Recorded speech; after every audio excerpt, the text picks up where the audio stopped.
Johnny master విషయానికి వస్తే Johnny master విషయంలో ఎవరికి న్యాయం జరుగుతుంది, ఎవరికి అన్యాయం జరుగుతుంది అంటారు? అంటే నిజంగా చూస్తుంటే చట్టాలను మిస్యూజ్ చేస్తున్నారా అమ్మాయిలు అన్నట్టుగా కనిపిస్తుంది అని చెప్పేసి అంటున్నారు. మీరేమంటారు? జానీ మాస్టర్ రోడ్డు మీద పడిపోయాడు. జానీ మాస్టర్ అన్యాయం జరిగిపోయింది. జానీ మాస్టర్ పిల్లల్ని రోడ్డు మీద పడేశారు. జానీ మాస్టర్ భార్యను రోడ్డు మీద పడేశారు. ఆమె ఆడపిల్ల కాదా? ఆమె కన్న పిల్లలు కాదా? ఆమె ఆడపిల్లలు కాదా? ఈ మొక్కే ఆడబిడ్డ. ప్రపంచంలో మొత్తం ఈ సినిమా వాళ్ళందరికీ కలిపి పాపం అందరూ కనబడుతుందా? మొత్తం టోటల్గా ఛాంబర్లో ఉన్న వాళ్ళు కనబడుతుంది. ఈ మొక్కే ఆడబిడ్డ. జరగవచ్చు. మీ చట్టాలని ఉన్నాయని 5 సంవత్సరాల నుంచి ఎక్కడ రిలేషన్షిప్ ఉంది, ఎలాగుంది తెలుసుకోకుండా ఇష్టం వచ్చినట్టు చేయడం, ఇష్టం వచ్చినట్టు ఒక మనిషికి సపోర్ట్ చేసి ఇంకో మనిషిని బలి చేసేస్తారా? ఇది న్యాయమా? మీ ఛాంబర్లో భరద్వాజ్ గారు మీరు ఒక కుట్ర పని మీకు వ్యక్తిగత గొడవలు ఉంటే మీరు ఇంకోటి దగ్గరికి వెళ్ళాలి. కానీ ఈ విధంగా ఝాన్సీ గారు మీరు ఒక స్టార్ హీరో సపోర్ట్ చేస్తారంటున్నారు, ఒక స్టార్ డైరెక్టర్ సపోర్ట్ చేస్తారు, ఒక పక్కనే వివేక్ వీచిపట్ల గారు సపోర్ట్ చేస్తారంట. మీకు ఏ స్వార్థం లేకుండా ఏమైనా సపోర్ట్ చేస్తున్నారా? ఏ స్వార్థం ఉందో నాకు తెలుసు, మీకు తెలుసు. మీరు ఏ స్వార్థంతో చేస్తున్నారో అన్నీ తెలుసు. మీరు ఏ కుట్ర కోణంతో చేస్తున్నారో నాకు తెలుసు. కాకపోతే ఏంటంటే ఎంతసేపు నేను మాట్లాడితే బాగోదు. మీలాంటి వాళ్ళు ఎవరైనా ప్రెస్ మీట్ పెడితే తాట తీసి మొత్తం టోటల్గా మన బండారం బయట పెడదామని చూస్తున్నాను, కానీ పెట్టట్లేదు ఎవరును.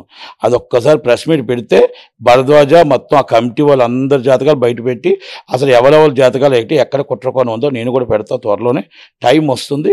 Is the time waiting. వాళ్ళు ప్రెస్ మీట్ పెడతారు. ఆ ప్రెస్ మీట్ తగ్గట్టు నేను పెడదామని చూస్తున్నా. సాక్ష్యాధారాలతో తీసుకొచ్చి ఒక్కొక్కరికి ఏంటని నేను తీసుకొస్తాను, నేను బయట పెడతా. మీరు అన్నట్టుగా ఝాన్సీ గారు అన్నట్టుగా అంటే అల్లు అర్జున్ ఉన్నారు అండ్ ప్రొడ్యూసర్స్ కూడా పెద్దవాళ్ళే ఉన్నారు అని అన్నప్పుడు సుకుమార్ ఉన్నారు అని చెప్పేసి టాక్ వస్తుంది బయట. మీరేమంటారు? సుకుమార్ గారు ఉన్నారని అమ్మాయి కంప్లైంట్లు ఇచ్చింది. అమ్మాయి సుకుమార్ గారే సపోర్ట్ చేశారు అని సంజయ్ గారు కూడా సుకుమార్ గారు నాతో మాట్లాడారు. ఆ అమ్మాయికి సపోర్ట్ చేయమని అడిగారు అని పీడబ్ల్యూ సంజయ్ గారు కూడా మాట్లాడారు అని లైవ్లో ఉన్నవే. మేమేం చెప్పి దాంట్లో కంప్లైంట్లో పెట్టినవే. హీరో గారు ఉన్నారని ఆమె ఏం చెప్పలేదు. కాకపోతే స్టార్ హీరో ఉన్నారని ఝాన్సీ గారు చెప్పారు. పర్సనల్గా ఝాన్సీ గారికి ఏమైనా ఫోన్ చేశారేమో నాకు ఐడియా లేదు. పక్కన ప్రొడ్యూసర్ గారు ఉన్నారు అంటే వివేక్ అన్న ఆయన ఉన్నాడు. ఆయన అందరినీ ఉంటాడు మొత్తం టోటల్గా. ఆయన పీపుల్స్ మీడియాలో ఉన్నాడు ఇప్పుడు మొత్తం టోటల్గా. ఆయనకి ఎలా దొరుకుతారు కానీ కంపెనీలు బాగానే దొరుకుతాయి. ఒక్కొక్కరు కంపెనీలన్నీ మూసిపోతుంటే ఇంకో కంపెనీకి వెళ్తారు, ఇంకో కంపెనీకి వెళ్తూ ఉంటాడు. కానీ ఇంకొప్పుడు మాట్లాడిన దలుచుకోలేదు నేను. కరెక్ట్గా సమయం వచ్చినప్పుడు మాట్లాడతాను వివేక్ కోసం కూడా. ఆవిడ ఇంటికంటే బాగా ఇదైపోతుంది ఒక్కొక్కరికి. నేను తర్వాత మాట్లాడతా. ఎందుకంటే ఇప్పుడు ఎన్ని కంపెనీలు ఎలా జరిగిందో ఎవరెవరి చరిత్ర ఏంటో త్వరలో తెద్దాం. ఇప్పుడు వ్యక్తిగతం కాకూడదు కనుక అందుకని ఇప్పుడు ఏం మాట్లాడలేదు. సార్ ఇప్పుడు మీరు అన్నట్టుగా అంటే ఇండస్ట్రీ అంటేనే చాలా మంది భయపడతారు. అంటే ఎంత టాలెంట్ ఉన్నా ఆగిపోతారు. ఎందుకు అంటే కాస్టింగ్ కావచ్చు అని చెప్పొచ్చు. ఈ మధ్య వచ్చిన జత్వానీ ఇష్యూ కావచ్చు, లావణ్య రాజ్ తరుణ్ ఆ ఇష్యూ కావచ్చు, ఏది చూసుకున్నా ఇలాంటి ఇష్యూస్ బయటపడుతుంటే అసలు ఇండస్ట్రీ మీద మంచి ఒపీనియన్ ఉంటుంది అంటారా? అమ్మా నేను ఒక్కటి అడుగుతా, గవర్నమెంట్ ఆఫీసులు లేవా మీకు? కాలేజెస్లో లేవా? అవుట్సోర్సింగ్ ఉద్యోగులు అది కాదు, అవుట్సోర్స్ ఉద్యోగులు లేవా? ఎక్కడ ఆడపిల్లలు ఎక్కడుంటే మగపిల్లడు ఎక్కడుంటే లవ్ అవ్వచ్చు, రిలేషన్షిప్ అవ్వచ్చు, అక్రమ సంబంధం అవ్వచ్చు, లేకపోతే మొత్తం కాస్టింగ్ కావచ్చు అంటే ఏంటమ్మా? నీకు ఇష్టపడి నీకు పని కావాలని చెప్పి నీకు పని నీ స్వార్థం కోసం నీ జీవితం సర్వనాశనం చేసి వాడు ఏదో నిన్ను అడిగాడని చెప్పి వాడు నీ జీవితం పణంగా పెట్టి నువ్వు వాడితో మోసపోతే మోసం చేసేవాడు ఉంటాడు. మోసపోవడం నీ తప్పే కదా. ఆ పని కోసం అవసరమైతే నీ జీవితాన్ని త్యాగం చేస్తున్నావు, మానవ ప్రయాణాలు అడ్డు పెడుతున్నప్పుడు అలాంటప్పుడు నాకు అడిగేటప్పుడు అక్కడే ఒక్క చెప్పు తీసి కొట్టి రే నేను నా టాలెంట్ ఉంటే వస్తాను రా, టాలెంట్ లేకపోతే నాకు అవసరం లేదురా, పని చేసుకొని బతుకుతాను రా రే ఈడియట్ అని చెప్పి ఒక్క చెప్పుతో కొడితే యాట్సాప్ మనం అని చెప్పొచ్చు ఆడపిల్లకి. వాళ్ళు నీతి నిజాయితీగా ఉన్న ఆడపిల్ల అని చెప్పొచ్చు. మీరు వచ్చి నేను రమ్మన్నాడు, నన్ను మొత్తం టోటల్గా నాకు వేషం ఇస్తానన్నాడు, నేను నీకు వర్క్ ఇచ్చాను, నువ్వు నాకు వర్క్ ఇచ్చావా, సెక్స్ చెప్పింది చాలా ఝాన్సీ గారు. నాకు అలాంటి రావు కానీ చాలా చక్కగా చెప్పింది ఆమె. కానీ మొత్తం టోటల్గా విరమతి చెప్పారు. ఆమెకు ఐడియా ఉన్నాయి, నాకు ఐడియా లేదు. నాకు ఎందుకంటే నేను అదే అడుగుతున్నా. అలాంటివన్నీ కూడా ఆడపిల్లలు నీతి ఉంటే నిజాయితీ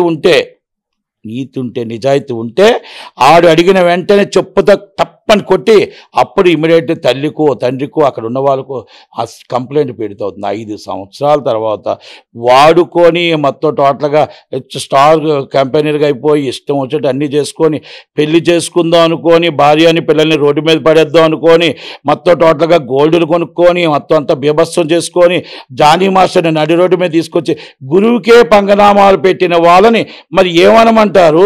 ఈ లావణ్య రాజధాని విషయాల్లో మరి 14 సంవత్సరాలు రిలేషన్ చెప్పేది రోడ్డు రోడ్డు మీదకి వస్తే వాళ్ళనేమంటారు? ఇలా చాలామంది వస్తే ఆడబిడ్డలు ఎంతోమంది టాలెంట్ మీద బతుకుతున్నారు, నీతితో బతుకుతున్నారు, నిజాయితీతో బతుకుతున్నారు. ఎంతోమంది హీరోయిన్లుగా అయ్యారు, సైడ్ ఆర్టిస్టులుగా వచ్చారు, క్యారెక్టర్ ఆర్టిస్టులు. ఝాన్సీ గారు ఉన్నారు, ప్రగతి గారు ఉన్నారు, అలాగే రమ్యకృష్ణ గారు ఉన్నారు, ఆమని గారు ఉన్నారు. వాళ్ళందరూ ఎలాగ ఇండస్ట్రీకి వచ్చారు? మరి ఇండస్ట్రీ అందరినీ కూడా అలాంటి వాళ్ళతో కడతామా? అలాంటి వాళ్ళతో అంటామా? కనుక ఇండస్ట్రీ కూడా మంచిది. ఇండస్ట్రీ అక్కచెల్లెలు చాలామంది ఉన్నారు, వాళ్ళందరూ గోల పెడుతున్నారు. అదే మా పిల్లలకు పిల్లలు ఎలాగ అవుతాయి, మేము రోడ్డు మీద ఎలా తిరగలుగుతాం, మా మీద ఇష్టం వచ్చేట్టు మాట్లాడుతున్నారు, మేము ఎక్కడ తలెత్తుకో తిరగలుగుతాం, మాకు ఏంటి ఈ బాధ ఏంటి, సినిమాలోకి వచ్చిన పాపమా, మేము శాపమా, సినిమా వాళ్ళం అంటే మాకు శాపం ఉందా అని అడుగుతున్నారు. దానికి భరద్వాజ్ ఏం చెప్తాడు, ఈ ఝాన్సీ గారు ఏం చెప్తాడు, ఈ దామోదర్ ప్రసాద్ వివేక్ ఏం చెప్తావు అని అడుగుతున్నా, ప్రగతి గారు ఏం చెప్తావు సమాధానం అడుగుతున్నా. మీ ఇష్టం వచ్చేట్టు అయిపోయింది. ఒక్కొక్కరికి కమిటీ పెట్టుకున్నారు, కమిటీ మరి ఒక కమిటీ వేసుకొని మీ ఇష్టం వచ్చేట్టు ఆడుకుంటున్నారు. మీకు ఎవరిచ్చారు జడ్జిమెంటు? మిమ్మల్ని ఇమ్మని జడ్జిమెంట్ ఎవరిచ్చారు? త్వరలోనే వస్తుంది. వీళ్ళకి బడిత పూజ చక్కగా పడుతుంది, బడిత పూజ పడుతుంది. ఇది నేను కాదు, ఆడవాళ్ళందరూ మొత్తం అందరూ రెడీ అయ్యి తన్నటానికి రెడీగానే ఉన్నారు. స్వార్థం వాళ్ళు వీరు చేస్తున్న స్వార్థానికి ఆడవాళ్ళందరూ రెడీ అవుతున్నారు. నేనే వాళ్ళని వద్దమ్మా మీరు ఛాంబర్ మీదకి వెళ్ళకండి అని చెప్పాను. ఆడవాళ్ళందరికీ సమాధానం చెప్పే రోజు వీళ్ళందరికీ వస్తుంది. వీళ్ళని కంపల్సరీ వీళ్ళ ఇంట్లో కూర్చుంటారు మాత్రం, గ్యారంటీ చెప్తున్నాను. జానీ మాస్టర్ని హోల్డ్ చేశారు. అలాగే ఇప్పుడు అంటే ఇప్పుడు ఇద్దరు అంటే ఇప్పుడు ఆమె విక్టిమ్ అని చెప్పేసి ఆమెకి ఛాన్స్లు ఇచ్చారు, ఇతన్ని మాత్రం హోల్డ్ చేశారు. ఇది కరెక్టే అంటారా? మోసగాలు. అక్కడ కుట్రదానం ఉంది. అక్కడ ఒక మొత్తం టోటల్గా ఇదంతా కలిపే ఆయన్ని మొత్తం ఆయన కంపెనీలన్నీ ఈ అమ్మాయికి ఇప్పించడం కోసం ఆయన్ని సస్పెండ్ చేస్తూ ఆయన్ని మొత్తం సైడ్ చేసి ఆ కంపెనీని ఈ అమ్మాయికి ఇప్పిస్తున్నారు. సపోర్ట్ చేస్తున్న భరద్వాజ, సపోర్ట్ చేస్తున్న దాము, సపోర్ట్ చేస్తున్న వివేకు. అది కనుక ఆయన అందరూ కలిపి అమ్మాయికి సపోర్ట్ చేస్తున్నారు. ఏం ఆశించేస్తున్నారని త్వరలో తేలుతుంది. వాళ్ళకి వాళ్ళ చెల్లెల్ని కూడా మన డబ్బులు ఇచ్చి తిట్టిస్తుంటారు, తల్లిని తిట్టిస్తారు, ఆరాధ్య దైవం రాజశేఖర రెడ్డిని తిట్టిస్తారు. ఇస్ ద మనీ ఇచ్చి సజ్జల రామకృష్ణారెడ్డి గారు, సజ్జల భార్గవరెడ్డి గారు వీళ్ళందరూ ఇదే పని మీద ఉంటారు. కాకపోతే వాళ్ళకి ఏంటంటే తల మినా భేదం తెలియదు. ఈమె చెల్లి, ఈమె చిన్నాన్న కూతురు, ఈమె మొత్తం ఈ ఆడబిడ్డలు అందరూ నా సొంత చెల్లెళ్ళు, అవన్నీ వాళ్ళకి తెలియవు. వాళ్ళకొకటే కుర్చీ ఉందా, మన డబ్బు వచ్చిందా, ఏమైందా, రాష్ట్రం ఏమైపోయిందో అనవసరం. కనుక అందుకే వైసీపీ పార్టీకి ప్రతిపక్ష హోదా కూడా ఇవ్వలేదు. అంటే అర్థం ఏంటో తెలుసా? First time and history record ప్రతిపక్ష హోదా కూడా లేకుండా చేసిన పార్టీ ఏదైనా గవర్నమెంట్ ఏదైనా ఉందంటే అది ఆంధ్రప్రదేశ్లో మొత్తం టోటల్గా జగన్మోహన్ రెడ్డి గారి పార్టీ. కనుక మన జగన్మోహన్ రెడ్డి గారి కోసం, ఆ వైసీపీ పార్టీ కోసం ఎంత తక్కువ మాట్లాడుకుంటే ప్రతిపక్షం ఏంటంటే ఇప్పుడు ప్రతిపక్షానికి ప్రధాన ప్రతిపక్షం జనసేన, అధికార పక్షం జనసేన, మేమందరం ప్రతిపక్షం. మేము ఆయన అధికార పక్షంలో సపోర్టే, కాకపోతే ప్రతిపక్షంగా అడగటానికి మీ మీడియా ప్రతిపక్షం. మీడియా ద్వారా మేము అడుగుతున్నాం, సార్ మీరు టీడీ బోర్డు చైర్మన్ పెట్టండి, సార్ మా పోలవరం పూర్తి చేయండి, సార్ మా అమరావతి పూర్తి చేయండి. ఈయన ఏమీ మాట్లాడు, నవ్వుతూ వస్తాడు, నవ్వుతూ బెంగళూరు వెళ్ళిపోతాడు, నవ్వుతూ తాడేపల్లి వస్తాడు, తలుపులు క్లోజ్, 1000 మంది పోలీసులు వెయిటింగ్. వాళ్ళ ఆకలితో అలమటించిపోతూ కాపలా కాస్తూ ఉంటాడు.